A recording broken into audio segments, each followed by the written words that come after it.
हाँ जी, नमस्कार दोस्तों। आज की जो ये क्लास रहेगी आपकी आपके हरियाणा के इतिहास की क्लास रहेगी कि हरियाणा का जो इतिहास है वो कैसे उभर कर आया था।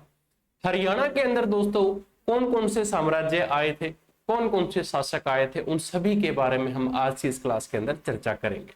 सबसे पहले जैसे कि मैंने आप लोगों को कल बताया था, जैसे कि आप आई बटन के अंदर देख पा रहे होंगे, यहां पर दोस्तों आपको आपके सभी टॉपिक वाइज वीडियो बताई गई है, आपको कंटेंट बताया गया है कि हम आपको यहां पर हरियाणा सीईटी एग्जाम की अगर आप तैयारी कर रहे हैं तो दोस्तों ये सारे टॉपिक आप लोगों के लिए इंपॉर्टेंट है। सबसे पहले आप इस पहली वीडियो को जरूर देखना। उसके बाद जो आज की ये आपकी पहली क्लास है, इस क्लास की हम शुरुआत करते हैं मां सरस्वती का नाम लेकर। मां सरस्वती इस बार आप सभी बच्चों का हरियाणा के अंदर एक सपना जो आपका है गवर्नमेंट जॉब का, सरकारी नौकरी का, वो साकार जरूर करेगी। बस आपको मन लगाकर मेहनत के साथ पढ़ना है दोस्तों।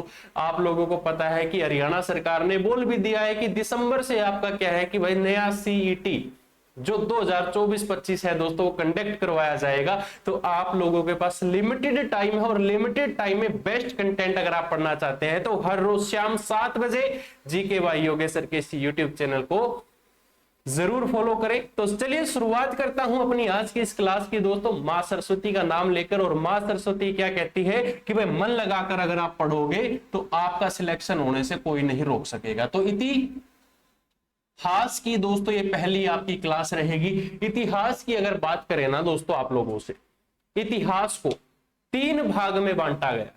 देखिए, समझना भी है, लिखना भी है, ताकि दोस्तों आप समझने के साथ साथ जो लिखोगे वो आपके लिए बेनिफिट देगा, आपको इंपॉर्टेंट रहेगा। दोस्तों इतिहास को मैंने क्या कहा, 3 भाग में बांट दिया गया है। तो पहला भाग अगर आप लोगों से कहे तो कौन सा है? पहला भाग आपका प्राचीन इतिहास रहेगा। दोस्तों पहला भाग कौन सा है? आपका प्राचीन इतिहास रहेगा। इसके साथ साथ आपका जो दूसरा भाग अगर पूछा जाए तो दूसरा भाग आपका क्या है? मध्यकालीन इतिहास।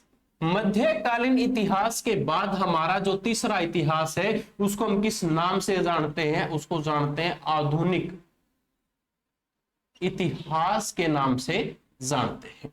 तो दोस्तों मेरे प्यारे बच्चों ये 3 पॉइंट आपको याद रखने हैं कि भाई इतिहास के कितने भाग हैं। तो इतिहास के आपके कितने? 3 भाग हैं। पहला प्राचीन, दूसरा मध्यकालीन और तीसरा आधुनिक। दोस्तों सबसे इंपॉर्टेंट बात, अब हमें ये नहीं पता कि सर जो ये प्राचीन इतिहास है ये कब शुरू हुआ था। तो दोस्तों ये अनिश्चित काल से शुरू हुआ। कब शुरू हुआ? अनिश्चित काल से शुरू हुआ। और दोस्तों अनिश्चित काल से लेकर 712 एडी तक क्या था? ये आपका चला था। उसके बाद हमने बात की मध्यकालीन इतिहास की। तो मध्यकालीन इतिहास की अगर बात करें 712 एडी से लेकर कब तक चला पूछा जाए तो 1707 तक। कब तक? कब तक चला पूछा जाए तो आपके 1707 एडी तक, यानी कि ईस्वी तक। इसको हम क्या कह सकते हैं? ईस्वी तक चला था भाई। ठीक है, अब बात आती है आपके आधुनिक इतिहास की। आधुनिक इतिहास की अगर बात करें तो 1707 से लेकर 1947 तक क्या था? आपका आधुनिक इतिहास था। हम आधुनिक इतिहास को पढ़ते हैं। अब ये बेसिक पॉइंट अगर आपको पता चल जाता है तो आपके लिए हरियाणा का इतिहास सबसे महत्वपूर्ण और सबसे इजी बन जाएगा। ये सबसे महत्वपूर्ण 3 पॉइंट क्यों है हमारे लिए? क्योंकि इन्हीं 3 पॉइंट्स को हमें बढ़ा चढ़ाकर आगे पढ़ना है, आगे इनके बारे में जानना है। अब हमने क्या कहा? प्राचीन इतिहास, मध्यकालीन इतिहास और आधुनिक इतिहास। भाई इनकी हमने क्या टाइम बताया है? टाइम भाई अनिश्चित काल से लेकर 712 ईस्वी तक चला। उसके बाद 712 से लेकर 1707 तक और 1707 से लेकर 1947 तक। ये आपके 3 पहलू हमने बना दिए। लेकिन जो आज हमारा कंटेंट है, आज जो हमारी क्लास है दोस्तों, वो आपके प्राचीन इतिहास से संबंधित है। तो प्राचीन इतिहास के अगर हम बात करें तो इसको आगे कितने भाग में बांट दिया? 3 भाग में बांट दिया। कितने भाग में बांटा? तीन भाग में इसको आगे डिवाइड कर दिया गया, जिसको हम पहला किस नाम से जानते हैं? प्राग ऐतिहासिक काल के नाम से जानते हैं। प्राग ऐतिहासिक काल के नाम से हम इसको जानते हैं। प्राग ऐतिहासिक काल के बाद जो दूसरा भाग हमारा बना उसको हम जानते हैं आग ऐतिहासिक काल के नाम से हम इसको जानते हैं, यानी कि पीरियड। ठीक है, तीसरा जो हमारा पॉइंट है उसको हम किस नाम से जानते हैं? ऐतिहासिक काल के नाम से इसको जाना जाता है। ऐतिहासिक काल के नाम से हम इसको जानते हैं। तो प्यारे बच्चों, यहां पर हमारा क्या हुआ? तीन पहलुओं के अंदर इतिहास को हमने बांटा। कौन से इतिहास को? प्राचीन इतिहास को बांट दिया। तो अब आप यहां पर नोट कर लो ध्यान से, जो आप लोगों के लिए सबसे इंपॉर्टेंट है। देखिए, हमने इतिहास को जानना कि इतिहास कितने प्रकार का होता है, तो इतिहास तीन प्रकार का होता है। पहला प्रकार कौन सा है आपका? प्राचीन इतिहास, दूसरा मध्यकालीन और तीसरा आधुनिक। ठीक है, अभी हम मध्यकालीन को नहीं पढ़ेंगे, हम आधुनिक को नहीं पढ़ेंगे, हम सिर्फ पढ़ रहे हैं किसके बारे में? आपके प्राचीन इतिहास के बारे में। तो इतिहास के अंदर प्राचीन इतिहास है जो अनिश्चित काल से शुरू हुआ, उसके अंदर कितने भाग है? तीन भाग है, जिसमें सबसे पहला प्राग ऐतिहासिक काल, आग ऐतिहासिक काल और ऐतिहासिक काल। अब दोस्तों, जो ये तीन पहलू हैं हमारे, इनमें सबसे महत्वपूर्ण बात क्या भाई? लिखित साक्ष्य नहीं प्राप्त हुए। जो आपका प्राग ऐतिहासिक काल है, आप लोगों से अगर पूछ लिया जाए कि प्राग ऐतिहासिक काल से हमें क्या नहीं मिले? लिखित साक्ष्य नहीं मिले, लिखित साक्ष्य नहीं मिले। अब दोस्तों, जब हमें कोई लिखी हुई चीज मिल जाती है तो हमें पता चल जाता है कि हाँ भाई ये प्राग ऐतिहासिक काल से। ठीक है, जब हमें यहां से कोई लिखी हुई चीज ही नहीं मिली, कोई वस्तु नहीं मिली, कोई किताब नहीं मिली, तो हमें ये कैसे पता चला कि भाई प्राचीन इतिहास में एक आग ऐतिहासिक काल भी होता था? इसके बारे में भी आप लोगों को बताऊंगा। सबसे पहले जो ये लिखित साक्ष्य में यहां से क्या हुआ? नहीं मिले। पॉइंट नंबर 1 ध्यान पूर्वक नोट कर लेना। उसके बाद हमारा आग ऐतिहासिक काल के अंदर पॉइंट पहला क्या बनता है कि लिखित साक्ष्य तो प्राप्त हुए, लेकिन हम इनको पढ़ नहीं पाए। अब आप क्या लिखोगे? यहां पर आपका पॉइंट बनता है कि लिखित साक्ष्य प्राप्त हुए, लेकिन हम इन्हें पढ़ नहीं पाए। यहां तक विजिबल है सभी को? ठीक है, चलो अच्छी बात है भाई, यहां तक विजिबल है। तो इसको आप क्या नोट करोगे कि लिखित साक्ष्य प्राप्त हुए लेकिन हम पढ़ नहीं पाए। अब वो कारण क्या है वो भी मैं आपको बताऊंगा। ठीक है, अब उसके बाद हमारा ऐतिहासिक काल है। ऐतिहासिक काल, ऐतिहासिक काल में लिखित साक्ष्य मिले। इसमें क्या मिले? ऐतिहासिक काल में, मैं यहां पर विजिबल है सभी को, यहां ऊपर लिख देता हूं। यहां पर हमें क्या मिले? लिखित साक्ष्य मिले। अब लिखित साक्ष्य हमें यहां पर मिल चुके हैं और इनको हम पढ़ भी पा रहे हैं। इनको हम क्या कह सकते हैं? पढ़ा भी जा सकता है। अब मैं इस पूरे पॉइंट को दोबारा रिवाइज करवाऊंगा, क्योंकि मेरा मकसद सिर्फ ये है, एक बार अगर आपको समझ में आ गया तो दोस्तों आपको कोई भी दिक्कत नहीं आएगी इतिहास के अंदर। कैसे? सबसे पहले इतिहास, इतिहास का पहला पहलू बनता है कि प्राचीन इतिहास। सबसे पहले प्राचीन इतिहास के बारे में जानते हैं, उसके बाद मध्यकालीन के बारे में, उसके बाद आधुनिक के बारे में। तो जो ये आज की प्रेजेंट की क्लास है, हमें इससे ना तो मध्यकालीन से मतलब, ना हमें आधुनिक काल से मतलब, क्योंकि ये टॉपिक कंसेप्ट अलग हो गया हमारा। इतिहास के अंदर जो प्राचीन इतिहास है, प्राचीन इतिहास अनिश्चित काल से शुरू हुआ। पहला पॉइंट क्या है कि अनिश्चित काल से शुरू होकर 712 एडी तक चला। अब बच्चे पूछ रहे हैं कि सर एडी की फुल फॉर्म हमें बताओ, तो एडी की फुल फॉर्म आप लिखो एनो डोमिनी, एनो डोमिनी। इसको हम हिंदी में क्या कह सकते हैं, इसको हिंदी में कह सकते हैं ईस्वी।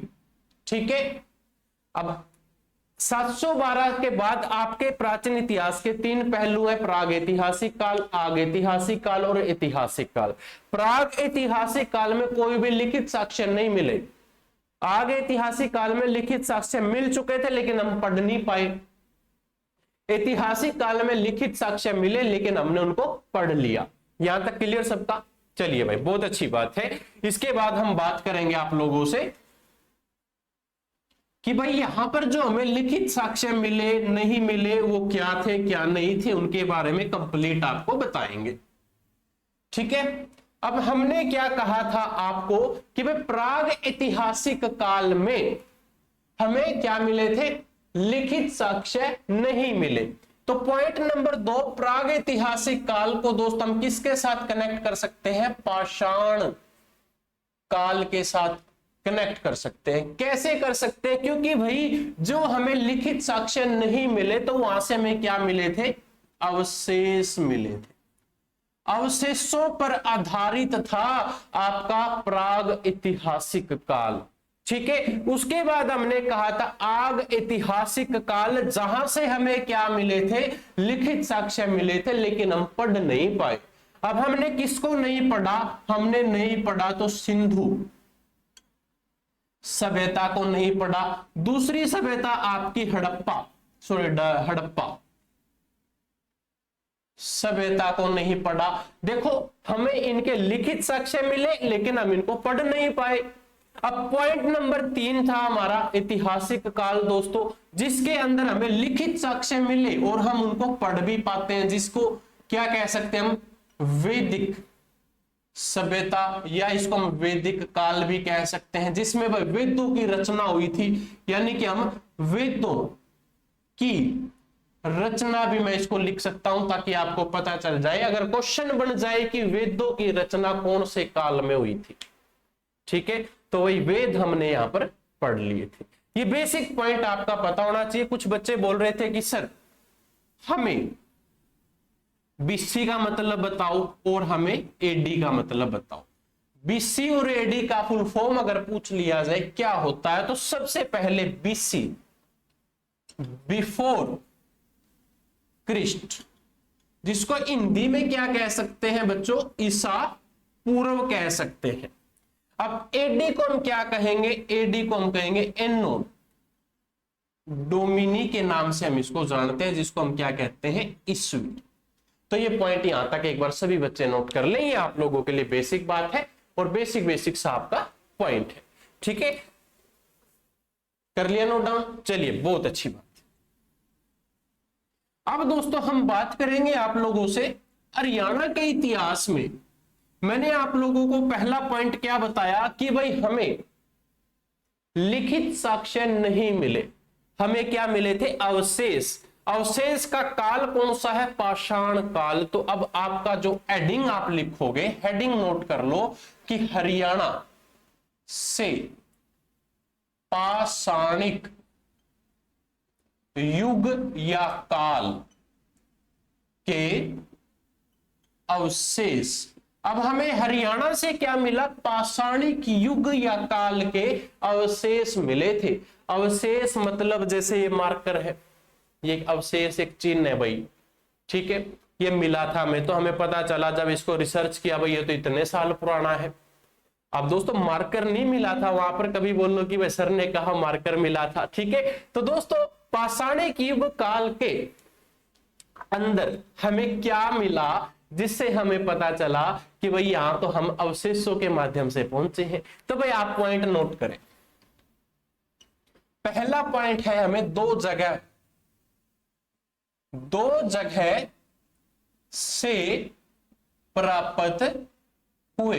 अब दो जगह से क्या प्राप्त हुए पूछा जाए तो क्या प्राप्त हुए, अवशेष प्राप्त हुए। अब वो अवशेष कौन कौन सी जगह से प्राप्त हुए, जगह हमारे लिए इंपॉर्टेंट है। सबसे पहले आप लोगों ने सुना होगा शिवालिक की पहाड़ियां और दूसरा अरावली की पहाड़ियां।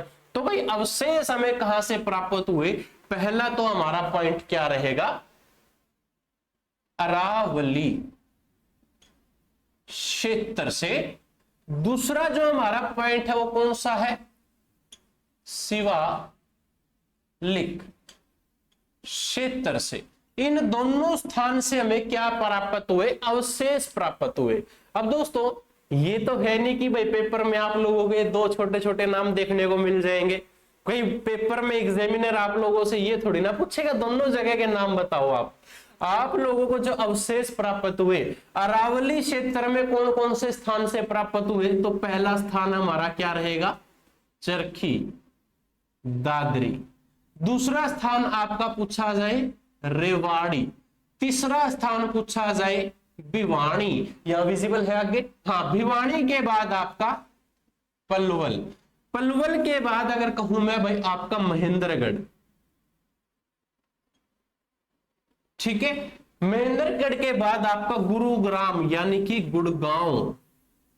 गुड़गांव के बाद आपका नुहू, मेवात से हमें दोस्तों आपके अवशेष प्राप्त हुए थे। अगर आप लोगों से कहे क्या केवल जो ये पाषाणिक काल के अवशेष हमें हरियाणा में अरावली क्षेत्र में कौन कौन से स्थान से मिले, तो ये सभी इन स्थान से हमें अवशेष मिले थे। क्लियर है।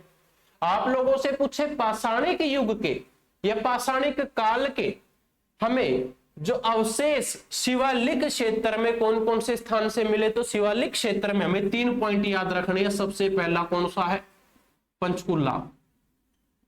दूसरा अंबाड़ा। तीसरा आपका यमुना नगर। इन 3 जगह से हमें क्या प्राप्त हुए दोस्तों, आपके अवशेष प्राप्त हुए। इसको आप सभी बच्चे ध्यानपूर्वक नोट कर ले भाई, ठीक है। क्लियर यहां तक सभी का। अब मोस्ट इंपोर्टेंट आप लोग किसको लिखोगे, अब नीचे एक IMP लिख लो भाई, इंपोर्टेंट की लिस्ट बना लो नीचे। क्या कि पाषाणिक युग के अवशेष,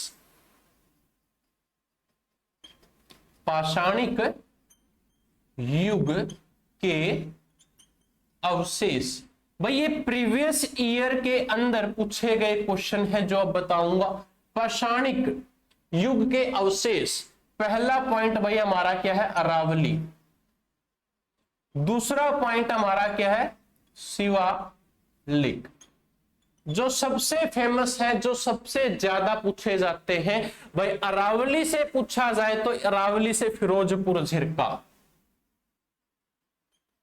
फिरोजपुर झिरका। और इसके साथ साथ आपका नुहू मेवात, ये याद रखना, ये आपका मोस्ट इंपोर्टेंट पॉइंट बनेंगे भाई दोनों। शिवालिक क्षेत्र से पूछा जाए तो भाई आपका कौन सा क्षेत्र आता है, पिंजौर। पिंजौर के साथ में आपका कालका। कालका के साथ में आपका सुकेत्री, क्या है कि सुकेत्री। इन 3 स्थान से हमें दोस्तों क्या प्राप्त हुए, अवशेष प्राप्त हुए।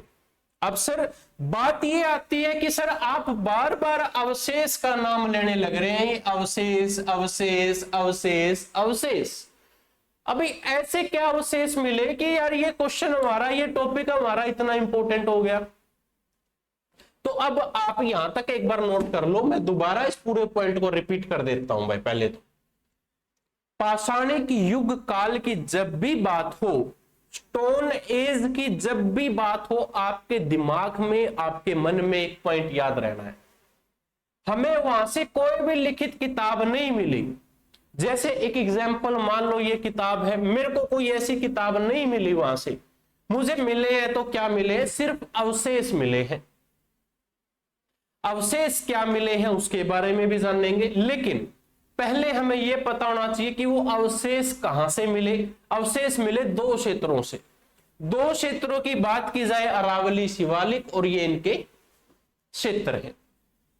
मोस्ट इंपोर्टेंट में पूछा जाता है जैसे कि अरावली, अरावली में फिरोजपुर झिरका से हमें पाषाणिक युग के क्या मिले थे, अवशेष मिले थे। सुकेत्री से मिले थे, पिंजौर से मिले थे, आपके कालका से मिले थे। ये दोनों पंचकुला के अंदर स्थित है भाई, ठीक है। क्लियर यहां तक सभी का। अब अगला पॉइंट आप नोट करोगे, क्या नोट करोगे कि भाई जो हमें पाषाणिक काल के अवशेष मिले, वो अवशेष कौन कौन से हैं, उन अवशेष के नाम बताओ सर। तो नाम भाई आपका क्या है, सबसे पहले हेडिंग नोट करो, सबसे पहले मानव अवशेष मिला। हेडिंग है हमारी, क्या है हेडिंग, सबसे पहले मानव अवशेष मिले। सबसे पहले किसके अवशेष मिले, मानव। मैं एक इंसान, मैं एक मानव हूं, तो यानी कि मानव के अवशेष मिले। अब यहां से कैसे क्वेश्चन पूछे जाएंगे, तीनों पॉइंट ध्यानपूर्वक नोट कर लेना। अगर आप लोगों से पूछे क्या कि विश्व में आपको मानव के अवशेष सबसे पहले कहां पर मिले, तो आप क्या लिखोगे, आंसर आएगा आपका अफ्रीका महाद्वीप से। अफ्रीका महाद्वीप से आपको क्या मिले, मानव के अवशेष मिले थे सबसे पहले। अगर आप लोगों से पॉइंट नंबर 2 यानी कि पूछ लिया जाए कि भारत में आपको अवशेष कहां से मिले, तो भाई आपकी एक नदी है जिसका नाम क्या है, नर्मदा घाटी। नर्मदा घाटी से हमें क्या मिले, मानव के अवशेष। अब मोस्ट इंपॉर्टेंट हम पढ़ रहे हैं हरियाणा के बारे में, तो सर जी हरियाणा के बारे में बताओ। तो हरियाणा में अगर पूछ लिया जाए आपका अवशेष कहां से मिले, मोस्ट इंपॉर्टेंट पिंजौर से मिले। पिंजौर में हमें अवशेष मिले। पिंजौर में सर हमें ऐसा क्या मिला था, तो आप ब्रैकेट में लिख लेना कि मानव खोपड़ी मिली थी। पिंजौर में हमें क्या मिली, मानव खोपड़ी मिली। तो यहां से एक बार सभी बच्चे नोट कर लो भाई, क्लियर है। अब सबसे इंपॉर्टेंट इस खोपड़ी का पहला अध्ययन आप यहां पर नोट कर लो भाई, पहला पॉइंट इंपॉर्टेंट है। जब कोई खोपड़ी मिली हमें तो उसका अध्ययन किया जाता है, उसका शोध किया जाता है, पता लगाया जाता है कि भैया कौन से काल की है, कब की है, किसकी है। ठीक है, तो अब मैं बात करूंगा आप लोगों से कि भाई मानव खोपड़ी का, आप यहां पर क्या लिखोगे, मानव खोपड़ी का पहला अध्ययन किसने किया, तो डॉक्टर का नाम लिखोगे आप, डॉक्टर गाई पिलग्रिम ने किया। डॉक्टर गाई पिलग्रिम, डॉक्टर गाई पिलग्रिम ने क्या किया भाई, इसका सबसे पहला अध्ययन किया। और जब इसने अध्ययन किया तो क्या पता चला कि भाई ये खोपड़ी तो 1,50,000 वर्ष पुरानी है। विजिबल है, पर 1.5 लाख। आप याद रखना कि जब ये मानव खोपड़ी हमें पंचकुला पिंजौर से मिली तो हमें पता चला कि ये तो क्या है, आपकी 1.5 लाख हजारों साल पुरानी रहेगी। यहां तक सभी बच्चों को पता होना चाहिए। ये क्या पढ़ा हमने, प्राचीन इतिहास के बारे में जाना है। आपका प्राचीन इतिहास यहां पर बेसिक फैक्ट्स के साथ कंप्लीट होता है। आप लोगों को यहां से कोई डाउट हो, क्वेश्चन हो, क्वेरीज हो तो बता सकते हो। आपके हरियाणा के एग्जाम में सिर्फ इतने ही पॉइंट पूछते जाते हैं पाषाणिक काल से, क्योंकि पाषाणिक काल में खोपड़ी मिली थी, खोपड़ी का अध्ययन किया, अध्ययन करने वाले व्यक्ति का नाम क्या है और खोपड़ी कितने साल पुरानी है, ये बातें आपको पता होनी चाहिए। क्लियर यहां तक सबका? चलिए, बहुत अच्छी बात है। अब हम पढ़ेंगे, हमने क्या कहा कि आपके हरियाणा में हमें किताबें मिली थी, यानी कि लिखित साक्ष्य मिले थे, लेकिन हम उनको पढ़ नहीं पाए थे। क्या मिले थे? लिखित साक्ष्य मिले। मैंने आपको थोड़ी देर पहले क्या बताया था, पहले तो हमें लिखित साक्ष्य नहीं मिले, अवशेष मिले थे। अवशेष वाला टॉपिक कवर। अब हमें मिल गए क्या, लिखित साक्ष्य मिले हैं, लेकिन हम उनको पढ़ नहीं पाए। आप सर जी उसके बारे में बताओ, तो आपके टॉपिक का, आपकी हेडलाइन का क्या नाम रहेगा? अब आप ऊपर हेडलाइन डाल लो कि हरियाणा में सिंधु सभ्यता के प्रमुख स्थल। हरियाणा में सिंधु सभ्यता के प्रमुख स्थल। तो ये आपकी क्या है, सिंधु सभ्यता के प्रमुख स्थल कौन कौन से हैं? जब भी हमें किसी की भी अवधि या डेट का पता लगाना हो, भाई जैसे कितने साल पुराना है, कब का है, कितने टाइम हो गया इसको, उस चीज का पता लगाने के लिए हमें एक पद्धति अपनानी पड़ती है जिसका नाम क्या है, जिसका नाम क्या है, कार्बन डेटिंग। ठीक है, कार्बन डेटिंग के अनुसार हमने एक विधि लगाई कि जो ये सभ्यता है आपकी कितने साल पुरानी है, ये आपकी 2350 से लेकर 1750 बीसी तक की। ठीक है, बेसिक बात है, क्लियर है इतना सबका। अब दोस्तों हमने बात करनी है कि भाई आपको आपकी सभ्यता जिसको हम सिंधु सभ्यता के नाम से जानते हैं, कौन कौन से स्थल मिले। पहला स्थल का नाम है आपका मिता थल। मिता थल एक जगह का नाम है, पूछ लिया जाए मिता थल कहां पर है, तो मिता थल आपका भिवानी में। पहला स्थल आपका कहां, भिवानी में। दोस्तों यहां पर हमें अगर पूछा जाए क्या मिला था, तो पहला पॉइंट मिला हमें यहां पर तांबे की कुल्हाड़ी मिली। यहां पर हमें क्या मिली, तांबे की कुल्हाड़ी मिली। ठीक है, तांबे के 13 छल्ले प्राप्त हुए। दूसरा पॉइंट हमें यहां पर क्या मिला, तांबे के 13 छल्ले प्राप्त हुए। और हमें क्या मिला भाई, तीसरा पॉइंट आप लिख सकते हो कि भाले प्राप्त हुए। भालों के साथ साथ दोस्तों चौपड़ की विरासत प्राप्त की गई थी। ठीक है, आप यहां पर क्या, चौथा पॉइंट क्या है कि चौपड़ की, हाँ चौपड़ की बसात प्राप्त हुई। तो भाई आप लोगों से अगर पूछा जाए कि आपकी सिंधु सभ्यता के अंदर हमें कौन कौन से अवशेष मिले, तो अवशेष मिले तांबे की कुल्हाड़ी, तांबे के 13 छल्ले मिले, भाले प्राप्त हुए, जो भाले होते थे ना ऐसे, ठीक है, तो वो हमें यहां से प्राप्त हुए। चौपड़ की बसात भी हमें यहां से प्राप्त हुई। क्लियर यहां तक सभी का? चलिए भाई, पहला पॉइंट क्लियर है, मैं यही आगे लिख देता हूं पॉइंट नंबर 2। पॉइंट नंबर 2 को हम जानते हैं बनावली के नाम से। बनावली कहां पर है, विजिबल है सभी को? बनावली पूछा जाए तो कहां पर है आपका, फतेहाबाद में स्थित है। दोस्तों बनावली से हमें क्या मिला, जौ के अवशेष मिले, जौ के मिले अवशेष। दूसरा, बचपन में हम क्या बनाते थे भाई, मिट्टी के खिलौने बनाते थे, तो यहां पर हमें क्या मिले थे, मिट्टी के खिलौने प्राप्त हुए।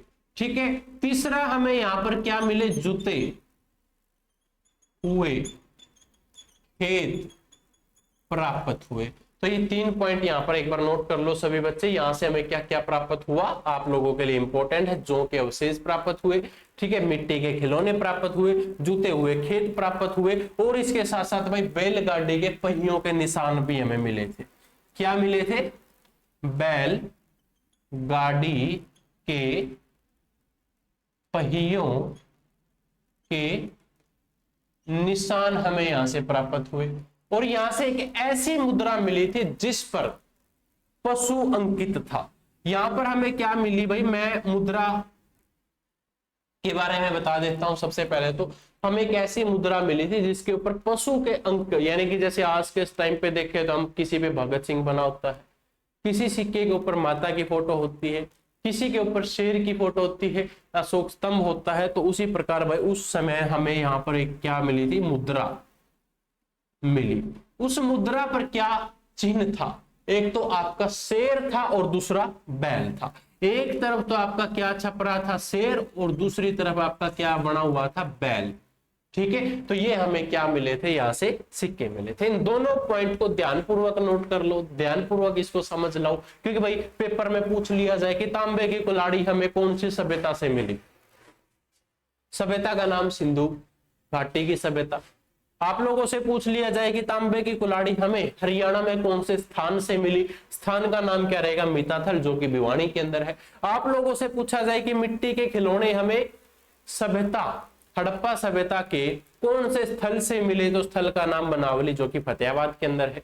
तो इस तरीके से आप इनको एक बार नोट डाउन कर लो और याद कर लो। ठीक है, क्लियर सबका? चलिए भाई, अब आपका जो अगला पॉइंट है, तीसरा पॉइंट आप नोट कर लो। तीसरा पॉइंट हमारा क्या है कि कुणाल। कुणाल एक जगह का नाम है, एक स्थान का नाम है भाई। ठीक है, और हड़प्पा सभ्यता के प्रमुख स्थल की हेडिंग आप जरूर बना के रखना ऊपर, हड़प्पा सभ्यता के प्रमुख स्थल।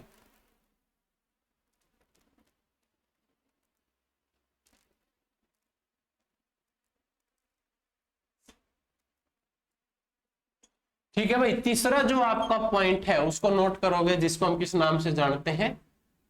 कुणाल के नाम से जानते हैं, और ये कहां पर है आपका? फतेहाबाद के अंदर स्थित है। तो यहां से सिर्फ 2 पॉइंट बनते हैं। पहले पॉइंट की अगर मैं बात करूं तो क्या है? सोने व चांदी के गहने मिले, सोने व चांदी के गहने मिले। दूसरा जो पॉइंट है, यहां पर हमें 2 शाही मुकुट मिले थे। क्या मिले? 2 शाही मुकुट मिले। तो भाई कुणाल से पूछा जाए तो आपका ये 2 पॉइंट आपको याद रखने हैं कि हमें यहां से क्या मिला था। ठीक है, आपका 2 शाही मुकुट मिले थे, ये आप लोगों के लिए इंपॉर्टेंट है। ठीक है, इसके बाद पॉइंट नंबर 4 सबसे महत्वपूर्ण है, मोस्ट इंपोर्टेंट है भाई, आपके पेपर में पूछा जाता है, जिसका नाम क्या है? राखी घड़ी। राखी घड़ी कहां पर है? हिसार जिले में स्थित है भाई। सिंधु सभ्यता का सबसे बड़ा स्थल है, सबसे बड़ा स्थल। आप लोगों से पूछा जाए कि सिंधु सभ्यता का सबसे बड़ा स्थल का नाम बताओ, राखीगढ़ी, जो कि हिसार के अंदर स्थित है। गेहूं व चावल के साक्ष्य मिले थे, गेहूं व चावल के साक्ष्य हमें यहां से क्या था? मिले थे। इसके साथ साथ यहां पर हमें क्या मिला था? मानव कंकाल भी हमें यहां पर देखने को मिला। मानव कंकाल के साथ साथ भाई राखी घड़ी में जो शव होते थे, डेथ बॉडी होती थी, उनको क्या बड़े बड़े गड्ढे कर कर दबा दिया जाता था, या उनको दफनाया जाता था। ठीक है, तो राखी घड़ी में क्या है? शवों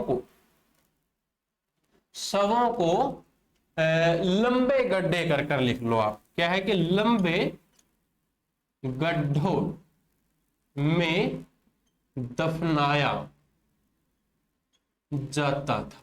तो ये पॉइंट आप एक बार सभी नोट कर लो। और मोस्ट इंपोर्टेंट भाई, यहां पर हमें क्या मिला था? प्रेमी जोड़ों के अवशेष भी हमें यहां से प्राप्त हुए थे। प्रेमी जोड़े के क्या हुए थे? अवशेष प्राप्त हुए थे। अब दोस्तों, हरियाणा स्टाफ सिलेक्शन कमीशन आप लोगों को थोड़ा सा कंफ्यूज कर देती है। कंफ्यूजन कैसे होगी आपको वो मैं बता देता हूं। राखी गढ़ी के बारे में जब भी पूछा जाए, ये क्या रहेगा आपका? सबसे बड़ा स्थल रहेगा।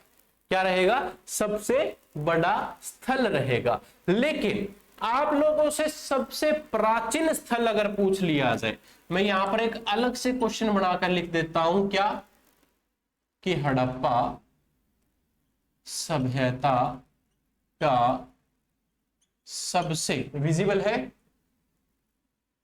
प्राचीन स्थल है, तो आंसर क्या आएगा? आंसर आएगा बिरडाना। कहां पर है? फतेहाबाद के अंदर है।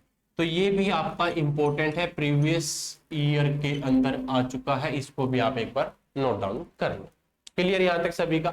इसको सभी बच्चे ध्यानपूर्वक नोट कर लो एक बार, आप लोगों के लिए इंपॉर्टेंट क्वेश्चन बनता है। सबसे बड़ा स्थल राखीगढ़ी हिसार है, प्राचीन स्थल पूछा जाए तो बिरडाना फतेहाबाद के अंदर स्थित। क्लियर यहां तक सबका? चलिए, बहुत अच्छी बात है। अब हमारा पॉइंट नंबर 4, 5वां पॉइंट ये था। पॉइंट नंबर 6 की अगर मैं बात करूं तो भाई बाड़ू। बालू गांव का नाम है, कहां पर है? कैथल जिले के अंदर। भाई यहां पर हमें क्या मिला था? रेत का टिल्ला मिला था।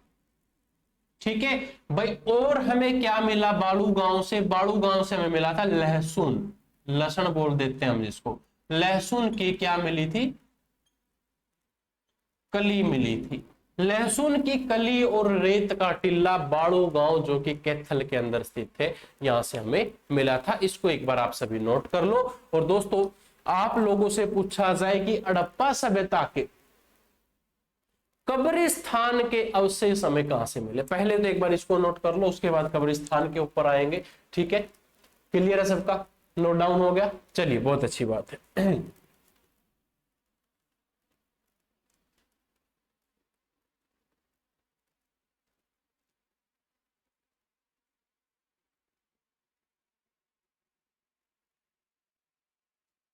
तो दोस्तों अब हम बात करेंगे दक्ष खेड़ा के बारे में।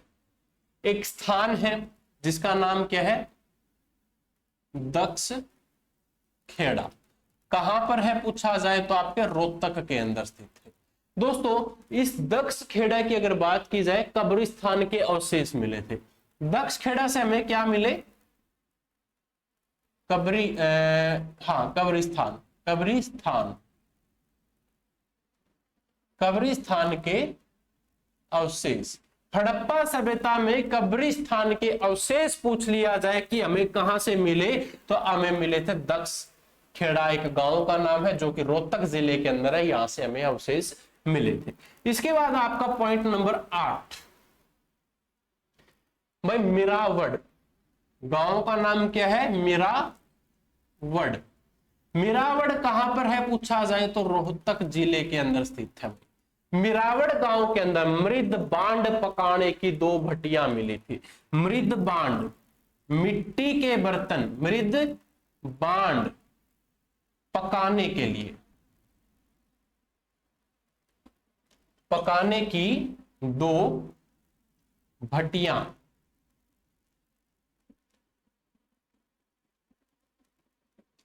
मृद बांड मिट्टी के बर्तनों को पकाने के लिए 2 भट्टियां मिली थी। जैसे अपने हरियाणा के अंदर भटोड़े होते हैं भाई, उसी तरीके से भटोड़ों के टाइप में ये भट्टियां आपको यहां पर देखने को मिली थी। 2 भट्टियां जिसके अंदर मृद बांड मिट्टी के बर्तनों को पकाया जाता था। ठीक है, इसके बाद भाई हमारा पॉइंट नंबर 9, गांव का नाम क्या है? भगवानपुरा। भगवानपुरा कहां पर है? कुरुक्षेत्र के अंदर स्थित है। कुरुक्षेत्र के भगवानपुरा में हमें कांच व तांबे की क्या मिली थी? चूड़ियां मिली थी। यहां पर आप क्या लिखोगे? कांच व तांबे की चूड़ियां मिली। कांच व तांबे की चूड़ियां हमें कहां से मिली भाई? तो आपके कुरुक्षेत्र से मिली। ठीक है, क्लियर यहां तक सभी का? और दौलतापुर भी आपका एक गांव है भाई, गांव का दूसरा गांव का नाम क्या है? दौलतपुर। कहां पर है दौलतपुर? कुरुक्षेत्र के अंदर है। दौलतपुर कुरुक्षेत्र के अंदर मिट्टी की मोहरें हमें मिली थी भाई, यहां पर विजिबल है ना सभी को? मिट्टी की मोहरें। तो भाई दोस्तों ये क्या था? आपका हड़प्पा सभ्यता से जुड़े हुए कुछ महत्वपूर्ण प्रश्न थे, हड़प्पा सभ्यता से जुड़े हुए इंपॉर्टेंट पॉइंट्स थे जो आप लोगों से एग्जाम्स के अंदर पूछे जाते हैं।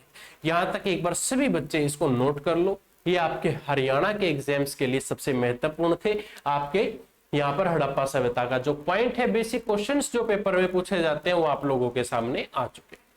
क्लियर यहां तक सबका? अब इसके बाद आपकी एक सभ्यता शुरू होती है जिसको हम किस नाम से जानते हैं? वैदिक सभ्यता के नाम से। हमने क्या कहा था कि भाई वैदिक सभ्यता के अंदर हमें क्या मिले थे? लिखित अवशेष मिले थे जिनको हमने पढ़ लिया था, उनको हम जान चुके थे। तो अगला जो हमारा पॉइंट है वो क्या है? वैदिक सभ्यता। वैदिक सभ्यता की बात करें तो भाई दोस्तों 1500 BC से लेकर 600 BC तक ये सभ्यता आपकी चली थी। इसमें 4 वेद हैं आपके। ठीक है, ये दोस्तों जो आपकी वैदिक सभ्यता है इसके बारे में हम अपने नेक्स्ट क्लास के अंदर जानेंगे कि वैदिक सभ्यता क्या है, कैसे है, क्या काम थे इसके अंदर, कौन कौन से व्यक्ति इंपॉर्टेंट थे, कौन कौन से स्थान इंपॉर्टेंट थे और कौन कौन सी आपकी जो बुक है, ग्रंथ है, वो इंपॉर्टेंट थे। क्लियर यहां तक सभी का? तो आज की क्लास में सिर्फ इतना ही था। यूट्यूब चैनल को सब्सक्राइब कर लेना, वीडियो को लाइक करना और कमेंट करके ये बताना कि आपको ये क्लास कैसी लगी। और अगर आप हरियाणा सीईटी एग्जाम के लिए भाई प्रैक्टिस सेट चाहते हैं तो ये प्रैक्टिस सेट आप अपने घर बैठे ऑर्डर कर सकते हो। इसको ध्यानपूर्वक देख लीजिएगा। हरियाणा सीईटी 2024-25 के लिए 10 प्रैक्टिस सेट हैं विद सॉल्यूशन। अभी ऑर्डर करें, ठीक है। और ऑर्डर करने के लिए आपको क्या करना पड़ेगा, डिस्क्रिप्शन बॉक्स में व्हाट्सएप नंबर दिया है, व्हाट्सएप ग्रुप दिया है, उसको ज्वाइन कर लीजिएगा। वहां से आपको क्या है, ऑर्डर लिंक मिल जाएगा और आप इसको ऑर्डर करके 10 प्रैक्टिस सेट को भी लगा सकते हैं और बेहतरीन तैयारी करना अपने एग्जाम्स की, ताकि इस बार आपका हरियाणा के अंदर चयन हो जाए। चलिए दोस्तों, मिलता हूं आप लोगों को अगली क्लास के अंदर। तब तक के लिए जय हिंद, जय भारत। बने रहें जीके बाय योगेश्वर के इस यूट्यूब चैनल के साथ।